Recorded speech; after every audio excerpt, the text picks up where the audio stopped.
When we think of vitamin D deficiency, the common assumption is that it's a problem for people who live in cloudy northern countries, places where the sun is a rare visitor. But here's the surprising truth: even in sunny states like Florida, Texas, or California, vitamin D deficiency is widespread. This isn't because the sun has lost its power, but because modern life has quietly built barriers between us and the very light our bodies were designed to thrive on. Think about a typical day for most people. We wake up inside a house, travel inside a car, spend our working hours inside a building, and return home, again inside. The sun might be blazing outside, but for many of us, it's little more than a bright backdrop to a life lived under artificial light. What's worse is that even when we do go outside, it's often not during the times when sunlight is strong enough to trigger the skin's vitamin D production.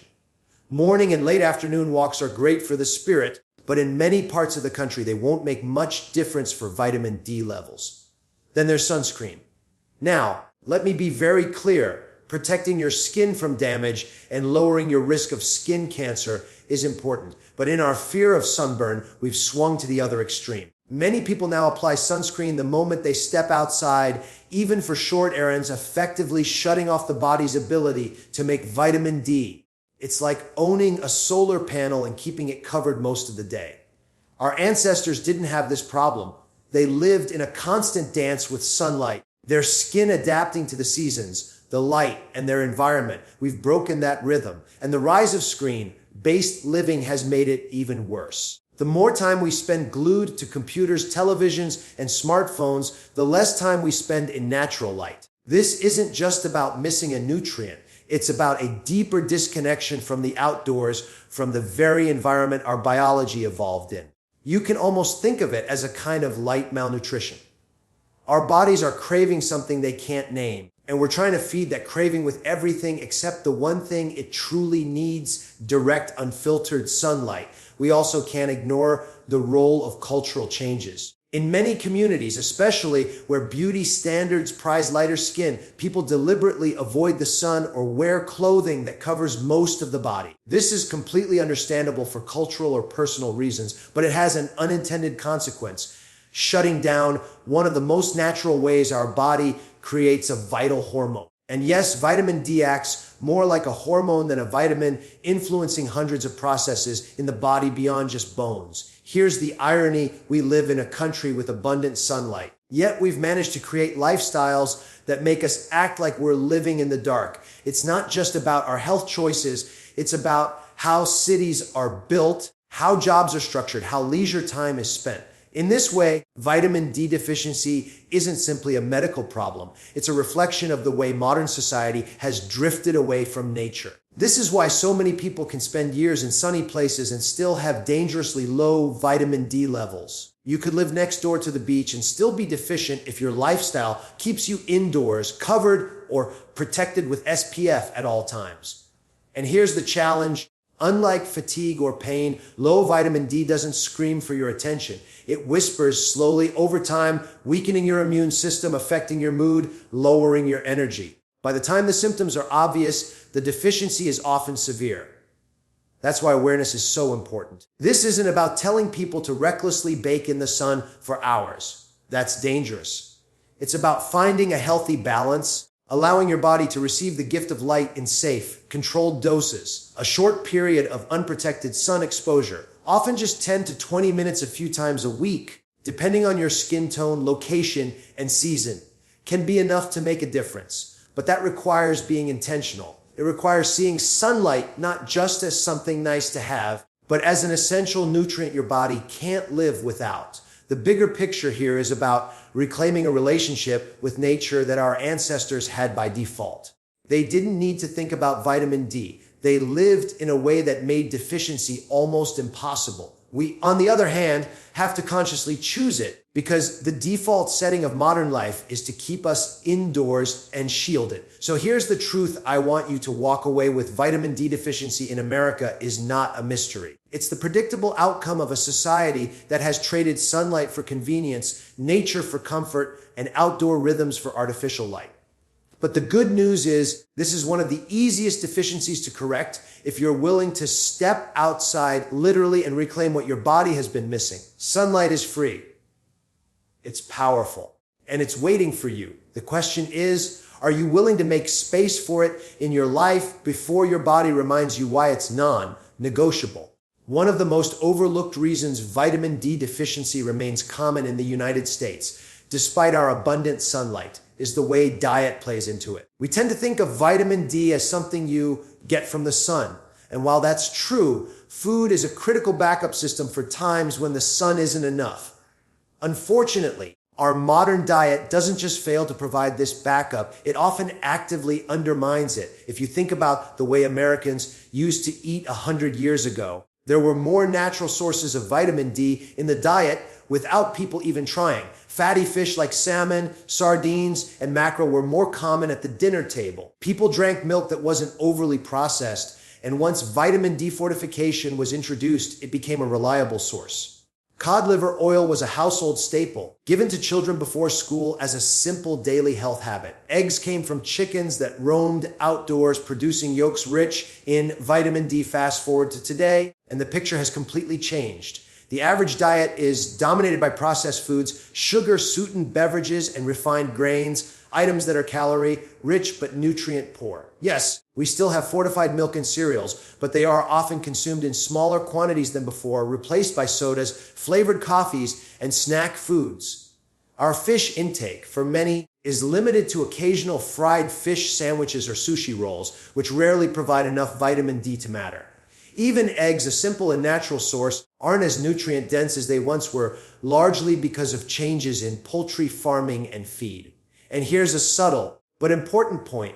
When we remove nutrient-rich foods from the diet, it doesn't just mean we're missing vitamin D. It means we're missing the combination of nutrients that work with vitamin D. Vitamin D doesn't act alone. It partners with magnesium, vitamin K2, calcium, and healthy fats to be absorbed and activated in the body. If your diet is low in those partners, you could be getting some vitamin D, but still not be able to use it effectively. This is why a truly nutrient-rich diet matters. It's the difference between simply eating and actually nourishing your body.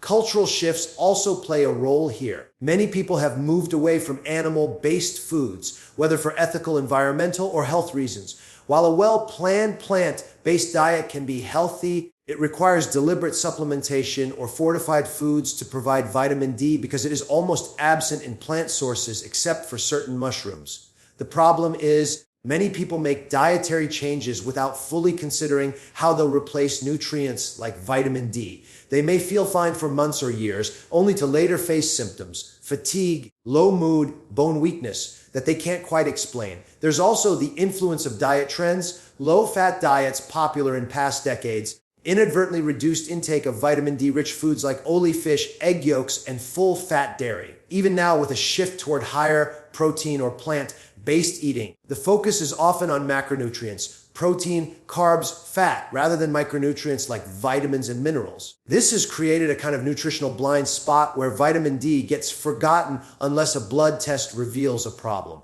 And let's not forget socioeconomic factors. Healthy, vitamin D-rich foods aren't always affordable or accessible. Fresh fish can be expensive. High-quality dairy and pasture-raised eggs cost more than their mass-produced counterparts. For families living in food deserts or on tight budgets, the reality is that convenience and cost often outweigh nutrient quality when choosing what to eat. That means the foods that naturally contain vitamin D are eaten less often, and the deficiency cycle continues. What's striking is that this problem is so easily preventable. A few simple shifts could make a huge difference. Adding salmon to the dinner menu once or twice a week. Choosing fortified plant milks or dairy, including eggs in the morning. Reintroducing cod liver oil in small doses just as previous generations did. These aren't complicated or exotic solutions. They're straightforward choices that put vitamin D back into the daily diet without relying solely on supplements. But here's where the psychological and philosophical side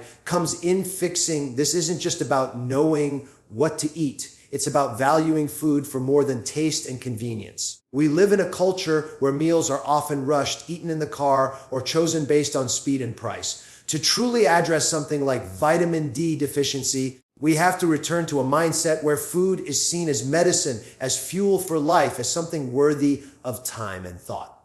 That means being intentional with our grocery lists, being willing to invest in nutrient-dense foods, and understanding that the small daily choices add up to powerful long-term effects. The human body is remarkably adaptable. It can survive on very little for a long time. But survival isn't the same as thriving. When your diet consistently lacks the nutrients your body needs to function at its best, the effects are subtle at first, slower healing, lower energy, mood dips you can't explain. Over time, these small deficits become larger problems. Osteoporosis, cardiovascular disease, even impaired immune function. That's why vitamin D deficiency is so concerning. It's not just about bones, it's about your whole system being slightly off every single day. If there's one truth I want you to take with you, it's this: your diet is either protecting you from deficiency or pushing you toward it. There's no neutral ground. Every meal is an opportunity to give your body what it needs, or to take the easy way out and hope your health will hold. And hope, as I always say, is a beautiful thing, but it's not a health plan. Nourish intentionally. Choose foods that don't just fill you up, but build you up. Because the strength of your bones, the resilience of your immune system, and the sharpness of your mind in years to come all depend on the choices you make in the kitchen today. Another powerful reason vitamin D deficiency remains so common in the United States, despite our abundant sunlight, is the quiet but pervasive influence of lifestyle choices that keep us indoors. This is where biology collides with modern living. We were designed, quite literally, to be outdoor creatures, moving under the open sky, working, walking, gathering food, living in the natural rhythm of light and dark. Our skin, the largest organ in the body, evolved to manufacture vitamin D in direct response to sunlight. But now, in the age of technology and urban living, we have turned the outdoors into a place we visit, not a place we inhabit. Think about the average weekday for most people. We wake up often before the sun is fully up. We step outside only long enough to walk to the car or bus, and then we go straight into a building. We spend hours under artificial light, surrounded by screens. We leave at the end of the day, and depending on the season, the sun is already low or gone. It's possible to go days without more than a few fleeting minutes of true sunlight on your skin. And this isn't just about work. Entertainment has shifted indoors too. We stream movies instead of going for a walk. Children play video games instead of riding bikes in the neighborhood. Social gatherings happen in restaurants, malls, and living rooms rather than parks and open fields. Even exercise, something you'd think would be a prime opportunity for sunlight, often happens in indoor gyms under fluorescent lights. There's also an element of cultural conditioning here. We've been taught, for safety reasons, to protect ourselves from too much sun exposure. And rightly so, because skin cancer risk is real. But the pendulum has swung so far that many people treat all sun exposure as dangerous. We apply sunscreen the moment we step outside, wear long sleeves and hats, and avoid the midday sun entirely. In doing so, we block nearly all of the ultraviolet B rays our bodies need to produce vitamin D naturally. Ironically, the fear of one health risk has contributed to another. Technology has also changed our relationship with time. We live in a 24/7 cycle where work and leisure are both screen-based, and the concept of getting outside for a break feels like a luxury rather than a normal part of the day. The human brain has always been wired to follow the sun, waking and sleeping with its rise and fall. But now we can override that with the glow of a phone or laptop. That disconnection from natural light rhythms doesn't just reduce vitamin D production, it also disrupts mood, sleep quality, and hormonal balance, creating a cascade of effects that make it harder to feel motivated to spend time outside in the first place. The psychological component is worth noting. In many ways, the modern lifestyle has dulled our instinct to seek the outdoors. We think of fresh air and sunshine as optional luxuries instead of essential nutrients. If you lived centuries ago, your survival depended on being outdoors, hunting, farming, traveling, or simply tending to daily needs. Today, we can work, shop, socialize, and even experience nature without ever leaving a climate-controlled environment. That convenience is one of our greatest achievements as a society, but it's also a hidden trap. Here's the truth most people overlook: sunlight isn't just about vitamin D. It's a signal to your body that you are alive, awake, and connected to the natural world. When you step outside, feel the warmth, and let that light hit your skin, you are literally switching on biological processes that affect your immune system, bone health, and mental state. Deprive yourself of that signal long enough, and your body starts functioning in a state of quiet deficiency. Not sick enough to notice immediately, but not well enough to truly thrive. We have to reclaim some of the old ways in a modern context. That doesn't mean abandoning our indoor lives or ignoring sun safety. It means deliberately building sunlight into the rhythm of the day. 10 to 20 minutes on the porch in the morning without sunscreen, a lunchtime walk outside instead of at your desk, an evening spent in the garden or on the balcony rather than in front of the television.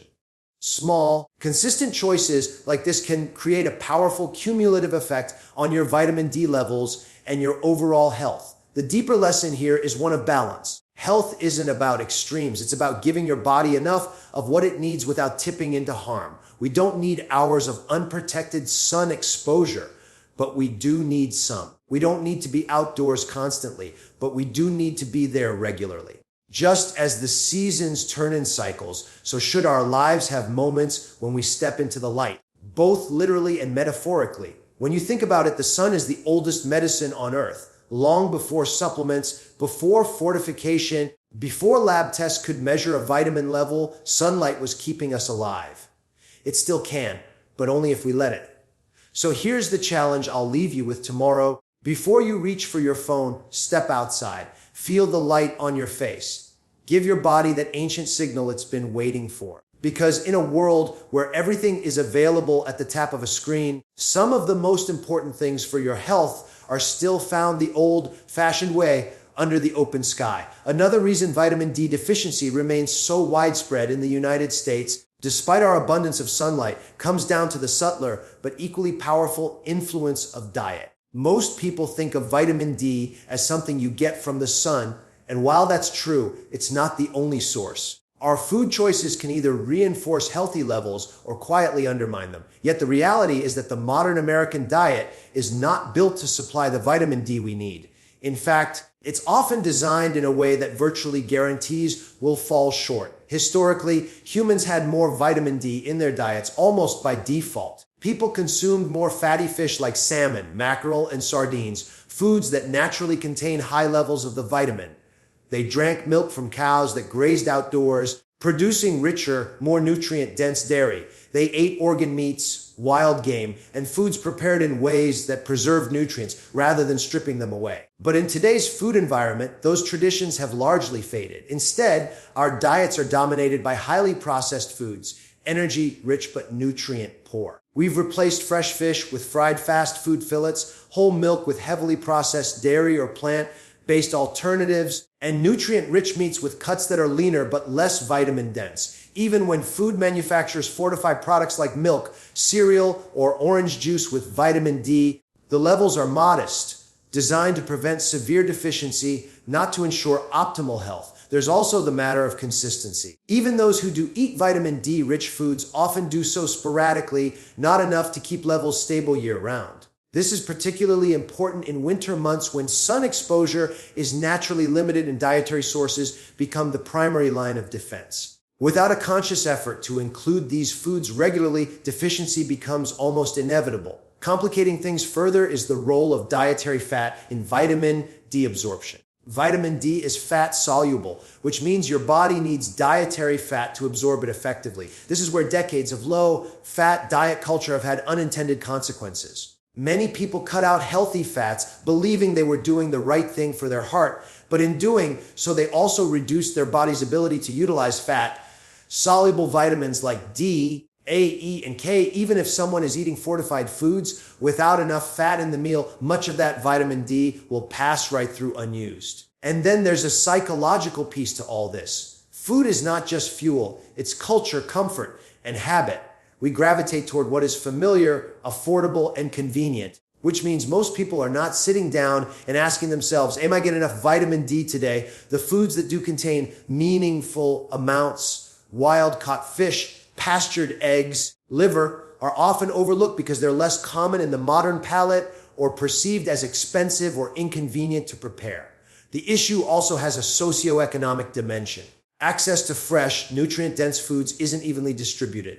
Many communities rely heavily on packaged and fast foods because of cost, availability, or time constraints. These foods, while calorie-rich, are vitamin D poor. This creates a nutritional gap that can persist for years without being noticed, only to show up later in the form of fatigue, bone weakness, lowered immunity, and other subtle symptoms people attribute to getting older rather than nutrient deficiency. Even supplementation, which seems like the obvious solution, is not as straightforward as it appears. People either take too little, too irregularly, or stop after a few weeks because they feel no immediate difference. Vitamin D works in the background, supporting everything from immune regulation to calcium absorption, so its benefits are not as instantly noticeable as, say, caffeine. That lack of instant feedback means many people underestimate its importance. There's also the misconception that if you eat a generally healthy diet, vitamin D will just take care of itself. Unfortunately, this isn't true. A diet rich in fruits, vegetables, and whole grains is excellent for many aspects of health. But these foods are not significant sources of vitamin D without conscious planning. Either through diet or supplements, it's extremely easy to fall short. All of this points to a bigger truth in our modern world. Vitamin D sufficiency doesn't happen by accident. It requires awareness and intentional action. It means deliberately including foods like salmon, sardines, egg yolks, fortified dairy, or mushrooms exposed to sunlight. It means understanding that healthy fats are not your enemy, but your ally in absorbing fat-soluble nutrients. It means recognizing that even the best diet on paper might still have gaps that need to be addressed. The real takeaway is that food is more than calories. It's chemistry. Every bite you take is either moving you toward deficiency or toward balance. And with vitamin D, balance is everything. Too little and your bones weaken, your immunity falters, your mood declines. Just enough and you give your body one of the most powerful yet underrated tools for resilience and vitality. So here's the simple, powerful truth I want you to carry away. Your plate can be your medicine or it can be your slowest acting poison. You have the choice 3 times a day to give your body the vitamin D it's craving, or to leave it quietly starving for something it cannot make enough of on its own. Choose with intention, because in the end, the smallest daily choices are what decide the course of your long-term health.